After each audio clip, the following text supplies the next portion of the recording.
Hiyain talaga ako. Hindi ako sanay sa pag-communicate sa iba. Sino si Louie Almasan bilang manggagawa ng balisong? Isa akong simpleng ama na gagawin lahat para lang sa pamilya. Ako noon, hindi ako tinuturuan ng magulang ko, pero gusto ko talaga, interesado ako. Yung ginagawa ng ama ko, patingin-tingin, natutunan ko na rin. Wala kayong gano'n na turuan, ito gawin mo, ito ganun, ito ganun. Interesado lang talaga ako. Bakit daw ang ganda ng gawa mo? Ano ba yan? Sasabihin ko. Sa magulang ko din siguro yun na yung paggagawa, yung attitude na gawing maganda yung balisong. Yun lang, namana ko lang yung sa aking magulang. Feeling mo ba magagalit sa'yo yung tatay mo? Pag yung hindi maganda yung gawa mo? O yun, yun na naalala ko. Pinupunan niya ako kapag wala sa taste niya yung ginawa ko. Parang pinapansin niya. Lagi ko naalala ang tatay ko kapag gagawa ko ng balisong. Ito ngayon, kasama natin si Bro Louie na hunting natin. Grabe. Grabe. Yan, nasa gilid sila ng Taal Lake. Punta kayo dito, yan ang makikita niyo. Ang tawag mo dyan, bro? Sanctuario? Gawaan ng balisong. So, welcome sa Baal. Pasal mo tayo dun sa likod. Sige.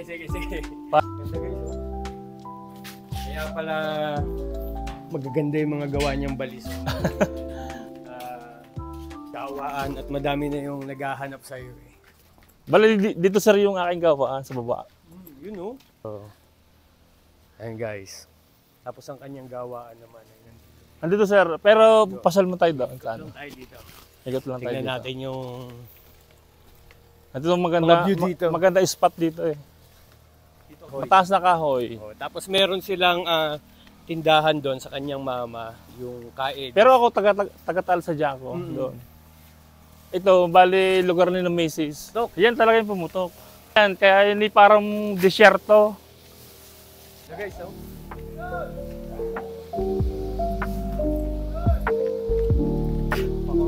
So, makikita mo to, yung Mount Makulot. Ayan ang Mount. Napakaganda. Yun ang Tagaytay, guys. Tagaytay. Yun ang Tagaytay. Yun, nasa likod ni Sir Lou. Yung Kaedis Balisong po, na nandun sa may Taal, sa tatay po ni Bro Louie. Oo, doon. Bata pa lang sir ako, marunong na akong magbalisong. High school, na ako. Pero hindi ako tinuturuan ng tatay ko. Parang araw-araw, lagi ko titingnan yung mga gawain ng balisong. Utay-utay na natutunan ko na maggawa ng balisong. Expose ka that time? Talaga. Ilang balisong na nakikita mo that time? Madami. Dahil yun parang 4 na magagawa ang ginagawa ng tatay noon. Tagapagtalim, may tagapagbasyada, kaya madami na puproduce na na balisong noon. Sa display lang yun na nabebenta. Nauubos yun, bro. Tapos nagsusupply pa kayo sa Minsan kapag maraming kumukuhang wholesaler na ganyan. Sayang hindi naabutan ng tatay ang pagbebenta sa online. Nag-aral. Tapos nakapagtrabaho ako sa Maynila. Tapos nag-Saudi din ako. Ngayon, nung nawala ang tatay, pumanaw na siya. Ayun na, sabi ko sayang yung mga materialis niya. Saka wala mag-aasikaso ng balisong. Pinagpatuloy ko na Ang baon-baon mo lang nung nagsimula ka, yung mga nakikita mo sa tatay mo. Yun. Mga gawa mo ngayon, bro, ano yun? Diskarte mo na yun? Ano pa rin yun? Minsan i-discard pa rin ng tatay ko din yun. Namana mo sa Talaga tatay namana mo. ko din sa kanya. Ano yung lagi mong naririnig sa tatay mo na, sa manggagawa, ano yung lagi nilang pinag-uusapan pagdating sa quality? Ayun, dapat laging maganda maganda yung pagkakagawa. Hindi pwedeng okay na yan. Ayaw niya yung Gusto lagi niya maganda yung gawa ng balisong niya. Parang gusto, kapag nabili ng customer yung balisong niya, gusto niya matutuwa yung customer. Tinatanong nila daw sikreto, bakit pulido yung Louie Almasan? Naalo ko din sa tatay yung attitude na ayaw niya ng okay na. Gusto niya lagi maganda ang gawa. Yun lagi yung tumatak sa akin sa isipan ko na gusto ko lang kapag ginawa ko yung balisong, mapasaya ko lang yung bumili sa akin ng customer. Talagang kahit ako'y gumawa ng hanggang gabi, wala akong sawang gagawa ng balisong. Parang isang araw, parang nananabik pa rin lagi ako araw-araw para gumawa ng balisong. Ganun ako ka-in love sa balisong. Lalo na kapag nagagawa ko ng maganda yung balisong, lalo ako ginaganahan. Makinis, makintab, tapos lahat, yun nga sasabi mo, lahat ay lapat ang lahat ng panduktong pantay-pantay. Yung blade, dapat laging maganda, makinis, matalas. Oo, yun sa'yo matalas. Matalas. Meron akong gawa mo, matalas. Mirror finish ang blade yan. Medyo magtatagal din ako doon kapag gusto ng customer yung mirror finish dahil may namano-mano kasi yung nilileha ko yun. Binasyada mo sa basyadahan yun. Kapag yung pinuhang iyon, medyo magaspang pa kasi yun eh. Oo nga, magaspang pa. Oo. Ngayon, para gusto mo talaga ng mirror finish, mag-uumpisa ka sa lehan 250. Hanggang 400, 600, tapos 1,000. Kaya talagang makintab siya, kaya maganda. Ayun. Saka hindi mo makikita yung guhit-guhit Oo nga.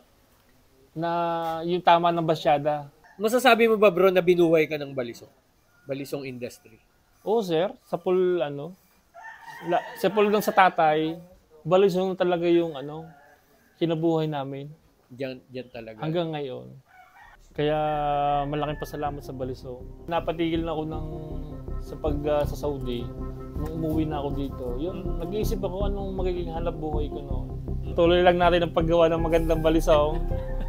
Huwag tayong titigil na dapat laging maganda para matuwala ang mga customer natin. Hindi sila madismaya. Ang maker dapat may maturuan ng susunod na yapak sa atin. Tulad ko, wala naman akong anak na lalaki. Tapos mga ibang tao dito, kapag gusto kong turuan, ayaw nila, mahirap daw magawa ng balisong. Kaya sabi ko, patay. Pag wala kang hilig bro, hindi mo talaga siya mabubuo. Wala talaga. Dati sir, noong una, talaga napakadaming magagawa ng balisong. Nag-aalala ako, parang pagdating ng araw, kukunti na lang yung gagawa ng balisong sa Halimbawa kapag nawala kami, parang wala nang hahalili. Kasi yung mga talbata ngayon, parang hindi sila interesadong gumawa ng balisong. Salamat din ako kay Sir Ona. Yan yung talagang original na ibig sabihin, pinataas niya yung antas ng balisong sa online. Hindi yan lang kami gumaya kay Sir Ona noon. Naabutan mo ba sir yung yung una-unang group na yung traditional? Oo, nandun kami nila Sir Tek eh. Yun nga yun. Traditional, nawala yun. Yung parang sir, yung admin yung Amerikano. Amerikano. Oo. Ilan lang naman yung mga Pinoy na nandun eh. Ilan nga lang. Ilan lang. Tapos ginawa namin no ni Sir Tek. Nagbuo kami ng group, yung Balisong Pilipinas nga. Lahat ng mga Pilipino nandun, nininja namin, niyaya namin. Niyaya na ako Sabi doon. sir, maka first 50 lang tayo, okay na. Kasama ka rin yata sir sa first 50. Oo, kasama diba? ako doon. Kasama ako doon. Ng Tapos lahat ng maker, inibita nila, lahat pala ng mga display doon, sina Ma'am Lisa, sina Ma'am... Oo. Yun. Sa Balisong Pilipinas. Sa Balisong Pilipinas. Nininja namin at nagkaroon ng Balisong Pilipinas. Yun yung istorya nun eh. Kaya masaya noon. Oo, saya nun no. Talagang Kaya, saka sabig na sabig pa mga tao noon sa Balisong. grabe, pandemic pa naman. Nag-pandemic yun bro. Talagang yun ang talaga. Doon nag-boom, no? Doon Oo. nag-boom yung online bro, no? Doon talaga nag-boom ang Balisong. Doon yung nag-boom yung online. Saka parang dumami na yung mga member. Oo. Kumalat na ng kumalat. Tapos lumabas yung mga kolektor. Oo. Naglabasan yung mga kolektor. Kaya nakakatuwa noon. Doon ko nga rin bro, yung lalim nung Balisong.